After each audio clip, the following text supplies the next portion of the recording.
Hola amigas, hola amigos, hola Alicia, ¿qué tal? ¿Cómo estás? Hola Juan, muy bien, muy contenta de estar aquí en un nuevo Diálogos, un panorama sobre arte y literatura. ¿Por qué no arrancamos? Directamente nos metemos en las noticias y nos contás tu sumario. Te cuento, mira, tres temas. Primero, cuando el arte decide sacudir lo previsible, Nena Calú y su victoria histórica en los Turner Prize de este año.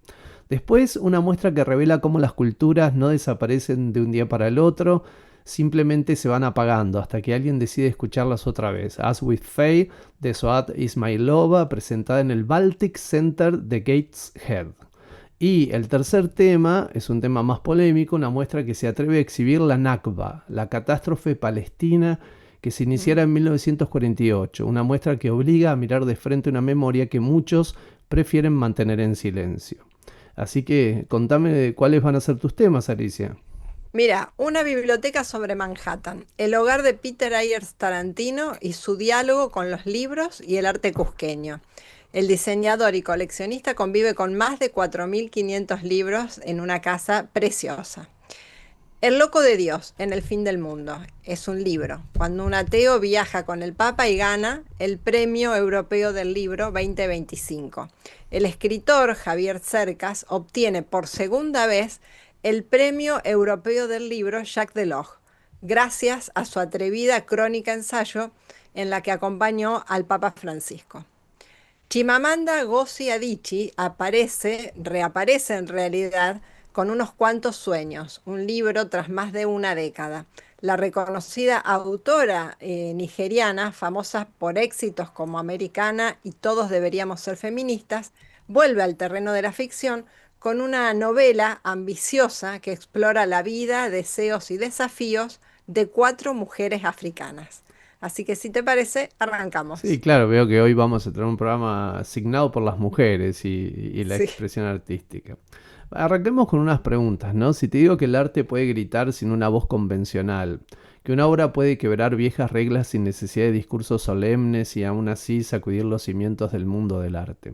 O si se nos ocurre preguntarnos cómo puede ser que en pleno 2025 uno de los premios más prestigiosos y disruptivos del planeta como el Turner Prize, ese que desde los 80 consagra a quienes cambian el rumbo del arte contemporáneo, eh, todavía genere cierta polémica porque lo ganó alguien a quien muchos intentan encasillar. Bueno, de eso se trata de lo que voy a hablar. Eso exactamente es lo que parece estar pasando. Nena Kalou, una artista de Glasgow, neurodivergente con limitaciones verbales, pero con una mirada, un pulso y una urgencia expresiva que se sienten como un latido firme en el pecho del espectador, logró algo histórico. Se convirtió en la primera persona con una discapacidad de aprendizaje en ganar el Turner Prize. ¿Qué tiene de especial lo que hace? Las obras de Calou no piden permiso, no susurran, se afirman en el espacio como capullos vibrantes, esculturas colgantes hechas con materiales pobres o directamente descartados, cintas de VHS, telas, plásticos, papeles, objetos de desecho, envueltos capa sobre capa hasta generar formas abstractas, sensuales, casi animales. Son piezas que tensan el aire y convierten el espacio en un territorio sensorial en el que uno entra y no sale igual. Y sí, sus esculturas te atraen, sus dibujos te hipnotizan, líneas giratorias, remolinos espirales, formas repetidas como un gesto ritual. Trazos que parecen una danza interna, un lenguaje propio donde la palabra simplemente no hace falta. ¿Por qué su triunfo conmovió tanto? ¿Qué es lo que cambia? Porque su victoria no es solamente un premio, es un quiebre. Durante mucho tiempo el mundo del arte, como tantos otros mundos, sostuvo la idea de que ciertas voces no pertenecen, que lo serio, lo válido y lo admisible debía ajustarse a cierto tono académico, a cierto tono verbal, incluso a cierto marco institucional. Y Calou vino con sus manos, con sus cintas y su trazo y dijo lo contrario. Convirtió su forma de estar en el mundo en una potencia expresiva. Puso el cuerpo en la obra y el jurado de Turner lo reconoció sin titubear. Celebró su escala, su color, su energía visceral, esa presencia física que no se puede ignorar. Este premio marca la caída de un muro viejo y torpe, aquel que sugería que lo distinto no podía contar. Ese muro ahora tiene una grieta enorme, por ahí entra aire nuevo, por ahí entra lo imprevisible, lo genuino, lo sensorial, lo humano.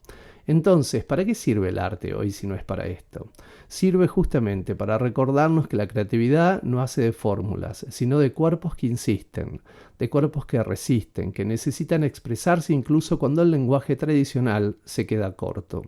El arte sirve para transformar lo descartado en algo vibrante, para que el reconocimiento no sea un gesto de caridad, sino de justicia. El arte sirve para demostrarnos que las formas más radicales de belleza viven fuera del molde, que no hace falta poder enunciar discursos perfectos ni provenir de academias impecables. Basta una mano que no calla, una cinta reciclada, una escultura suspendida en el aire y una convicción profunda de que el arte puede nacer en cualquier persona, en cualquier circunstancia o en cualquier voz. Así que, si estás pensando que el arte perdió sentido, que ya no incomoda, que ya no transforma, te invito a conocer la obra de Nena Calú, a conocer sus capullos colgantes, en sus líneas turbulentas, en ese impulso visceral que no necesita palabras para ser contundente. Y recordemos, el arte verdadero no pide permiso, exige ser escuchado. Este año el Turner Prize, ese gigante del arte contemporáneo, lo entendió, me parece, mejor que en ediciones anteriores. Qué bueno, ¿no? Qué bueno que un premio tan importante como el Turner se ponga la mirada sobre estas expresiones artísticas, ¿no? Y sobre estos artistas. Sí, porque muchas veces Eh, se tiene como un preconcepto del arte como algo más abierto, pero sin embargo las academias y las instituciones vinculadas al mundo del arte que han legitimado a claro. artistas y obras han sido muy rigurosas y han apartado en muchos casos con muchos prejuicios, ¿no? A muchos personajes que con el tiempo después lograron demostrar su impronta, ¿no? Algunos, otros, en cambio, quedaron en el camino a partir de esos prejuicios. Claro, claro, claro. No, es importantísimo que estos premios pongan la mirada. Después, bueno, veremos qué ocurre, ¿no? Con las carreras de cada uno, pero no sé, me parece que es muy trascendente que hagan que den ese paso, ¿no? Sí, sí, tal cual. Y este que es un Eh, premio muy significativo. Muy, muy, muy. Mira, te cuento y les cuento a los espectadores. Una biblioteca sobre Manhattan. El hogar de Peter Ayers Tarantino y el diálogo inesperado entre los libros y el arte cusqueño. En pleno Upper East Side de Nueva York, una de las zonas residenciales más emblemáticas y refinadas de la ciudad, se esconde un apartamento muy singular, un espacio íntimo de poco más de 200 metros cuadrados que funciona como refugio cultural, galería personal y biblioteca viviente. Allí reside Peter Ayers Tarantino, diseñador y coleccionista de 78 años, quien durante muchos años, durante décadas, reunió una colección con más de 4.500 libros dispuestos en pilas limpias y altas que ocupan cada rincón disponible. Para los que tenemos libros, sabemos que los libros van invadiendo poco a poco la casa, así que este diseñador haya logrado justamente hacer una curaduría de diseño en su propia casa es maravilloso. Según difundió el New York Times Style Magazine en un reciente recorrido digital, el departamento de Tarantino es una muestra ejemplar de cómo la pasión por el conocimiento puede moldear la arquitectura íntima de un hogar. Los volúmenes sobre arte latinoamericano, diseño de interiores, literatura estadounidense, biografías de excéntricos británicos y hasta las historias de los ballets rusos parecen habitar el espacio con una lógica propia, como van a ir viendo en las imágenes. No se trata de acumulación, sino de una, como decía antes, curaduría doméstica, donde los objetos conviven como si dialogaran entre sí. El desafío de vivir entre libros. Amueblar una casa con semejante cantidad de ejemplares exige creatividad. Estanterías a medida, rincones aprovechados, superficies que funcionan como soporte y paisaje. Pero también exige una sensibilidad que Tarantino cultiva con naturalidad. Su departamento no es un museo ni una escenografía, es un hogar vivido Es cálido, ordenado y sobre todo profundamente personal. En un barrio donde el lujo suele asociarse con la amplitud, los materiales nobles y las vistas privilegiadas, Tarantino propone otro tipo de valor, el del espíritu, el de una vida atravesada por el estudio, la búsqueda y la belleza. Entre los objetos que llaman la atención de los visitantes, y destacaron, esto es lo que destacaron especialmente en la cobertura periodística del New York Times, se encuentran dos pinturas virreinales del siglo XVIII, representativas de la llamada escuela cusqueña, Claro. una de las tradiciones pictóricas más importantes del periodo colonial en los Andes. Estas obras, que representan escenas religiosas trabajadas con pan de oro, colores intensos y figuras frontales, exhiben rasgos característicos de los talleres andinos que florecieron en el Cusco durante el virreinato. Su presencia en un departamento neoyorquino revela un fenómeno que va creciendo, que es el interés internacional por el arte colonial latinoamericano, una cosa, Juan, que vos ya has Sí, destacado sí. en varios programas, que se valora hoy no solo por su calidad técnica, sino por su profunda carga simbólica y su identidad visual.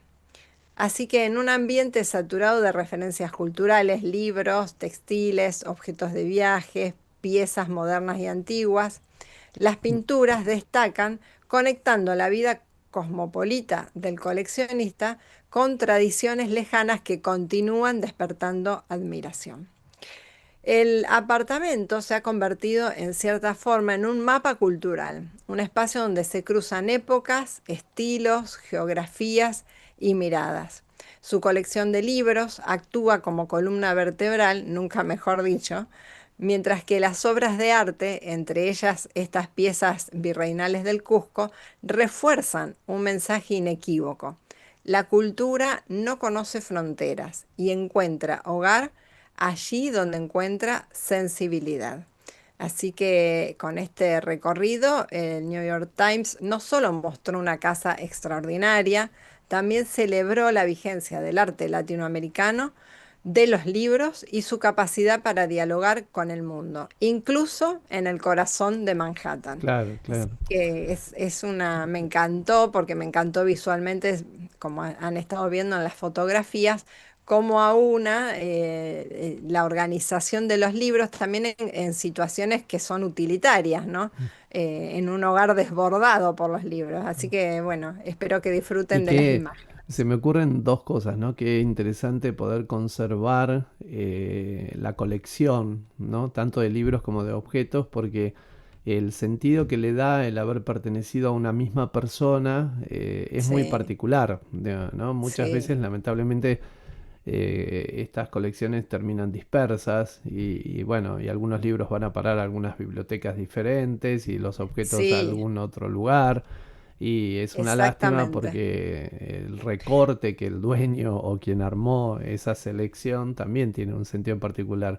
Y sobre la incidencia del arte cusqueño o del arte, ¿no? Es muy interesante. Yo creo que cada vez más el reconocimiento al arte cusqueño, ¿no? Ese periodo que supo hacer un sincretismo entre las disciplinas artísticas que venían de Europa y las técnicas y los materiales que se utilizaban que utilizaban Claro, los pueblos originarios, que dio un resultado tan original que muchos, en Nueva York tuvo mucha incidencia en nuestro arte originario, porque muchos dicen que el Art Deco no es nada más que de todas esas muestras de objetos, de expediciones de antropólogos y arqueólogos de Latinoamérica que iban a Nueva York, de ahí salieron las claro, guardas de formas geométricas y simétricas que inspiraron, no sé, el remate de edificios como el Chrysler, ¿no? claro, claro. Entonces, digamos, Súper es interesante hora eso. que empiecen a darse cuenta de dónde salieron esas formas que tal vez sean las más reconocidas en la identidad de una ciudad como la de Nueva York, ¿no? Claro. No, además, viste, a mí me gustó porque en una ciudad donde además hay tanta cosa snob y tanta frivolidad en las decoraciones, ver que una decoración se puede lograr a partir de los libros y del arte, Claro, pero de una forma así masiva, no es que hay sí, algunas invasiva. piezas, Claro. sino de una forma masiva, ¿no? Porque se nota la pasión por la literatura y por los cuadros. Me pareció que también que valía la pena conocerlo porque las imágenes son bellísimas. Bueno, pasamos a otro tema. También Claro, siempre me he preguntado algunas cuestiones antes de abordar el tema, ¿no? En este caso, tal vez sea interesante preguntarnos sobre cómo es el proceso en el cual desaparece una cultura, ¿no? Si es abrupto o si se va desvaneciendo con el tiempo, ¿no? Lo que vemos, ruinas, objetos, nombres difíciles de pronunciar, que son esos nombres que se van perdiendo, ¿no? ¿Qué se pierde cuando lo que define a un pueblo no es destruido, sino simplemente silenciado? Que es otra forma de hacer desaparecer una claro. cultura. ¿Y quién registra ese silencio, no? Con esas preguntas arranca As With Fail, la propuesta de la cineasta y artista uzbeka Saodat Ismailova, presentada en el Baltic Center for Contemporary Art en Gateshead. Y sí, ya sé lo que muchos estarán pensando. Otra artista explorando la identidad en un mundo globalizado. Pero Ismailova juega en otra liga. En vez de hablarnos de identidades fijas, nos habla de cosas que se desvanecen, como si la memoria fuera un tejido que se va transparentando y apenas permite ver lo esencial. Claro. La muestra funciona como un recorrido sensorial, casi físico, donde cada sala parece estar en proceso de disolverse. No es una metáfora decorativa, es su manera de contar la experiencia de Asia Central, una región donde los imperios van cambiando de traje, pero las personas siguen luchando por sostener sus rituales, sus cantos, sus dioses y sus duelos. No es casual que muchas de sus imágenes parezcan filmadas entre la vigilia y el sueño. Es el único lugar donde ciertos recuerdos siguen vivos. Ismailova se toma su tiempo, no quiere informarte, quiere envolverte. Sus películas, sus instalaciones, sus objetos, todo está pensado para que el visitante deje de entender y empiece a sentir. Hay voces que murmuran, tambores que laten, telas que parecen respirar. Lo ancestral aparece no como algo del pasado, sino como algo que insiste en seguir apareciendo, aunque el presente lo empuje hacia los bordes. La artista lleva años trabajando con comunidades de Asia Central, registrando cantos, rituales, técnicas de duelo, gestos que sobreviven en la intimidad porque ya no tienen un espacio público donde existir. Su obra es política, sí, pero de una manera incómoda. En vez de señalar culpables, te hace sentir la fragilidad de aquello que todavía está vivo, pero apenas. Y claro, hay ironía. Después de todo, ¿qué es más irónico que ver una región entera desaparecer de los mapas culturales justo cuando el mundo dice celebrar la diversidad? Ismailova lo sabe y por eso evita cualquier estética exótica. Nada de colores saturados ni folclore para turistas. Acá todo es sobrio, áspero, lleno de una belleza que no busca agradar. La ironía aparece justamente ahí, en recordarnos que para que exista no alcanza con que sea valioso, también tiene que haber alguien dispuesto a escucharlo. Al Claro. final del recorrido, cuando todo parece haberse fumado, Ismailova ofrece una respuesta, que en un mundo que registra todo, filma todo y archiva todo, tal vez lo verdaderamente importante solo puede conservarse de persona a persona. Que hay memorias que no necesitan museos, necesitan cuerpos. Que lo que se desvanece no muere, sino que cambia de forma. Y que si prestamos atención todavía podemos escuchar, aunque sea muy bajito, aquello que parecía destinado al silencio. La muestra As With Faye puede verse en el Baltic Center for Contemporary Art, ubicado en la orilla del río Tyne, en Gateshead, al norte de Inglaterra. Llegar parece que es sencillo. Desde Newcastle basta cruzar el Gateshead Millennium Bridge. Caminando son apenas unos minutos o tomar el metro hasta la estación Gateshead, que queda a unas cuadras del edificio. También pasan varias líneas de colectivos que dejan prácticamente en la puerta. El museo está abierto todos los días y además la entrada es gratuita, así que para los que están en la zona no hay excusas. Es fácil llegar, se entra fácil, pero claro, lo difícil es salir sin quedarse pensando un buen rato en lo que uno ha visto en la muestra. Claro. Qué interesante, porque además yo pienso con frecuencia qué pasará en el futuro con toda esta época, ¿no? Donde No se, la cultura no se silencia, pero también hay tanto ruido en imágenes, en videos y todo en forma virtual. Que cuál será el registro, ¿no? Alguien que quiera registrar la huella que dejó toda esta época cultural, de qué fuentes, en qué fuentes podrá buscar, ¿no? Porque las fotografías todas las publicamos en forma digital, las sacamos en forma digital, con los videos pasa lo mismo. Sí, es otra ¿Qué forma pasará, no? de perderse, ¿no? Que es perderse en la multitud, ¿no? En lugar de Exacto, perderse en la desolación, perderse en la multitud. Y después recuerdo una película exactamente, una de forma. Herzog, un gran director, donde un lingüista bastante Sí, particular recuerda que desaparecen más idiomas que especies animales, ¿no? Que todos los días o todas las semanas, no recuerdo bien las mirá frases, vos. da a entender que muere el último parlante de un idioma. ¿No? Con una periodicidad Qué bastante bárbaro ese importante. dato. Sí, sí. Es que claramente, ¿no? Se van perdiendo, se van Impresionante. fusionando, ¿no? Y la cosa se va convirtiendo en algo más Claro, homogéneo, ¿no?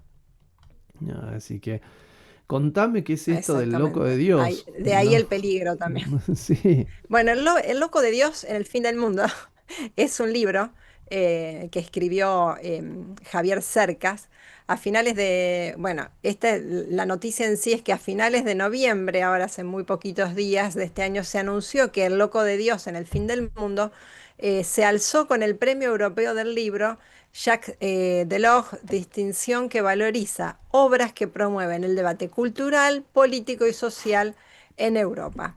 La obra de la editorial Random House fue publicada en abril, a principios de este año, y representa uno de los ejemplos más singulares y provocadores de la producción literaria reciente en lengua hispana.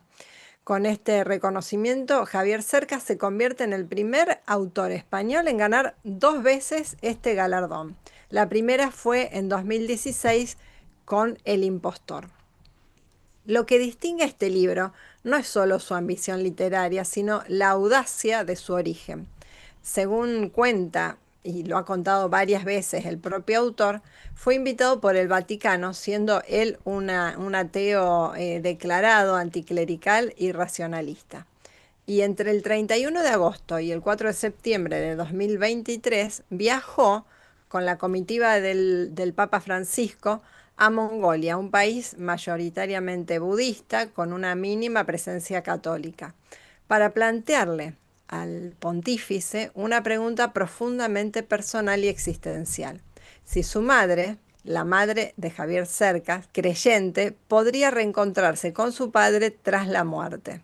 Y esto es, él lo ha contado varias veces, que cuando recibió la llamada del Vaticano para que lo acompañara al Papa Francisco en este viaje y después escribiera una crónica, él justamente dijo que era un ateo, pero que lo único que le resonó fue, bueno, que su madre, que es una profunda católica creyente, le iba a poder dar una respuesta certera si consultaba si hablaba con el Papa. Entonces fue como el motor que lo llevó a concretar este libro. Y el resultado es una crónica híbrida que mezcla ensayo, autobiografía, reportaje y reflexión filosófica. Un libro único en su tipo que abre al lector las puertas del Vaticano, de las convicciones personales y del enigma milenario de la fe.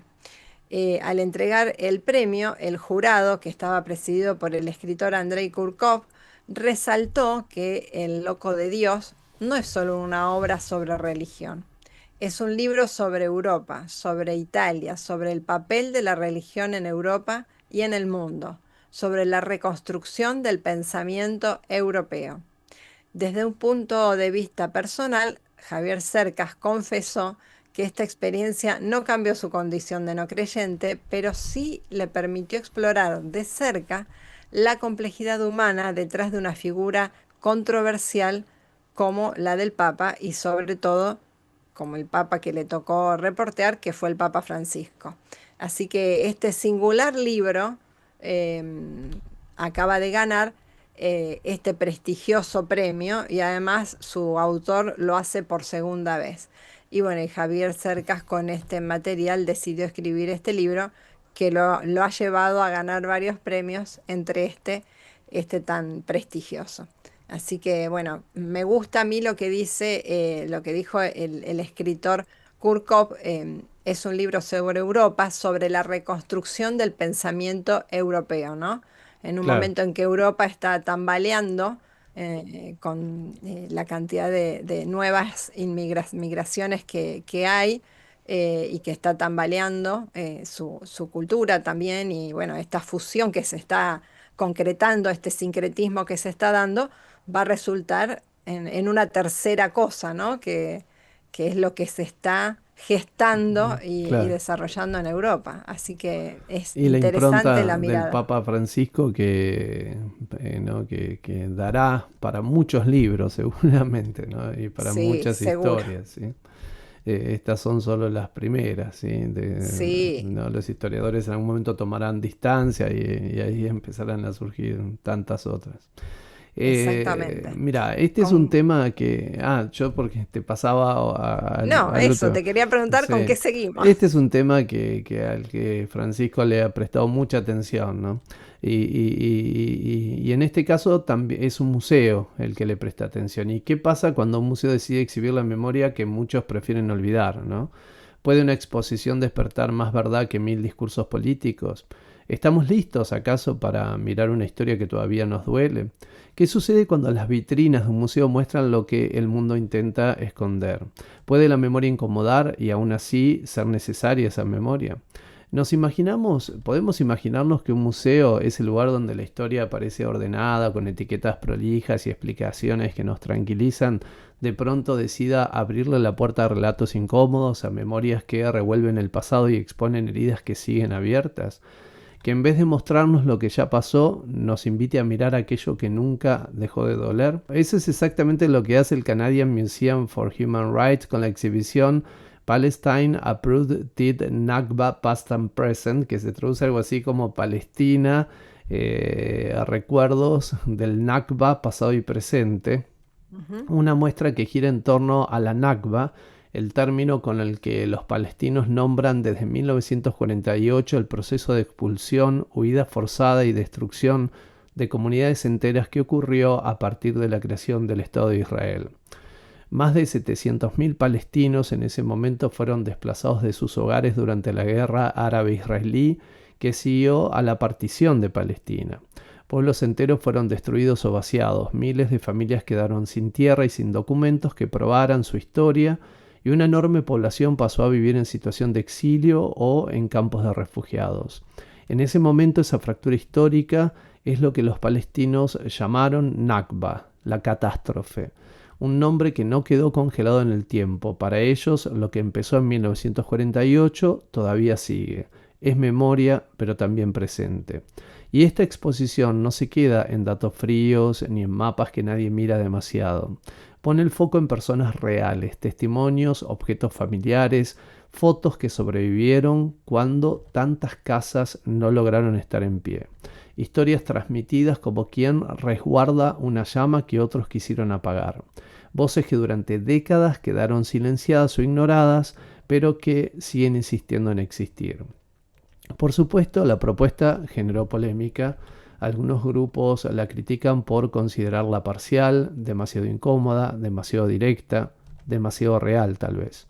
Les preocupa que desordene el relato oficial, que abra preguntas que preferirían mantener cerradas. Para ellos, esta muestra es peligrosa porque incomoda, Claro. porque obliga a mirar. El museo sostiene algo sencillo: su responsabilidad es abrir espacios a estas memorias, no para provocar, porque los derechos humanos también empiezan por reconocer lo que se intentó borrar.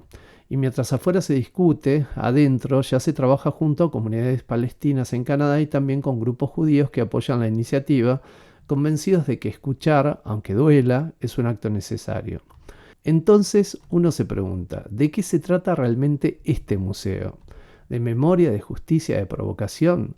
Bueno, depende quién cruce la puerta. Si uno busca neutralidad absoluta, probablemente choque con la emoción.